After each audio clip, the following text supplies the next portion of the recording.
Coming up on First at 4, we check in with one Eastern Kentucky couple back in their home nearly 1 year after the flood. And the Hazard Fire Department reaches a milestone for some of their firefighters. Now we're cooking, almost literally. Feeling like July out there. How long that lasts coming up as Mountain News First at 4 starts now. Dedicated to Eastern and Southern Kentucky, this is WYMT Mountain News First at 4.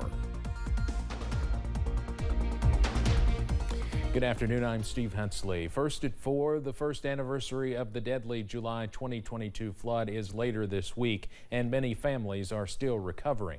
One Knott County couple is trying to rebuild their home that was heavily damaged. Daniel and Ruby Jacobs were swept away by floodwaters, tearing through their house before reaching higher ground. The couple have since moved back into their home, and Daniel Jacobs says they would not want to spend the rest of their lives anywhere else. At our age, we know we're not going to be here too much longer. We can't because of our age and our health, but we want to live here the remainder of our lives, and we want to die here. And but we're looking forward to a better place than this. The Jacobs have been married for more than 60 years and have lived in the Caney area of Knott County. We'll have more on their story at 6. Most of the rescue personnel at the Hazard Fire Department are now certified in swiftwater rescue operations. It is a change their department's leaders made after the flooding last July 28th. The Hazard Fire Department received numerous calls that day for water rescues, and at the time, fewer rescuers had the certification. The fire department has now received grants this year to purchase more equipment to be better prepared in the event of another flood. Now we do have a inflatable rescue boat, 30 horsepower motor with it.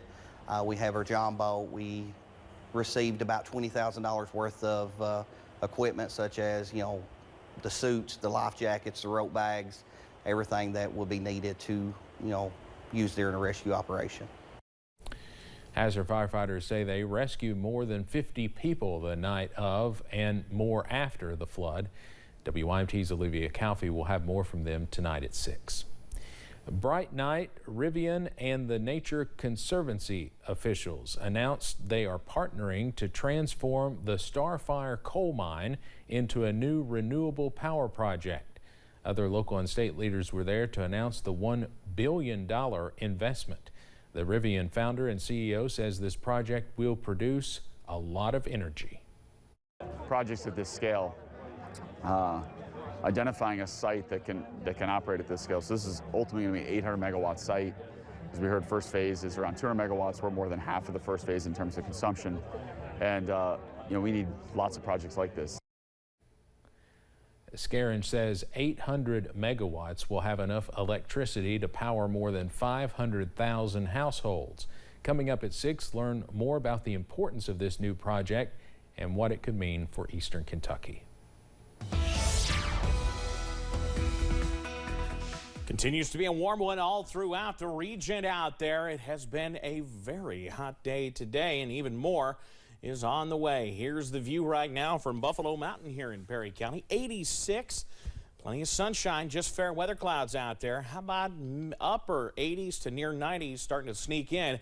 Many of our stations in the Cumberland Valley, 88, 89, even 90 in Harlan and in Jacksboro, even in Jonesville, Virginia.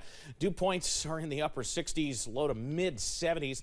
Look at that dew point right now of 75 in Somerset. Makes it feel like it's 98, 99 it feels like temperature in Monticello, so we will continue to see hot weather on the way for the next couple of days.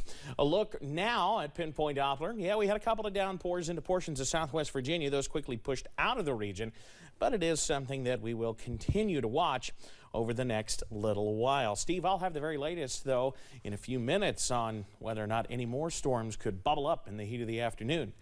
That's shortly. All right, Evan, thank you. In Israel, thousands have taken to the streets in protest of judicial reforms. Thousands protested in Tel Aviv last night, blocking a highway after the first law of judicial reform had passed. Police used water cannons to disperse crowds, while protesters lit fires, set off fireworks, And one demonstrator held a sign comparing Israeli Prime Minister Benjamin Netanyahu to Pablo Escobar. Firefighters worked throughout the night to control fires across Sicily, particularly in the provinces of Palermo and Messina. Officials with the Italian Fire Service say 30 teams of local firefighters in the regional capital have been at work throughout the night to deal with numerous wildfires. They say there were preventive evacuations from the houses nearest to those fires. In the Philippines, that country is dealing with a typhoon this week. Typhoon Doksuri has strengthened into a super typhoon. It has winds of around 150 miles per hour and is the equivalent of a Category 4 Atlantic hurricane.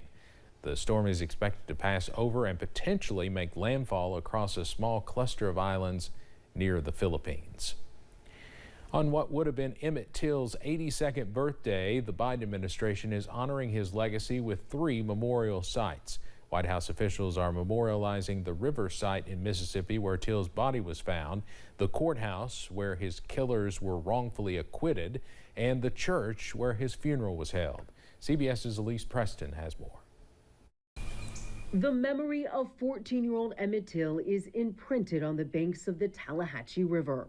This landscape holds memory of one of the most painful moments in American history. Reverend Wheeler Parker Jr. has not forgotten the summer of 1955 when he traveled with his cousin Emmett from Chicago to visit relatives. Was he excited to go to Mississippi? Was this his first time?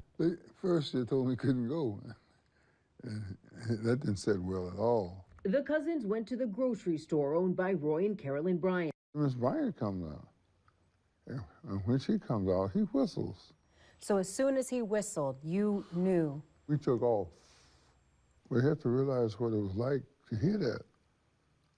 This black boy whistled a white woman, 1955 in Mississippi.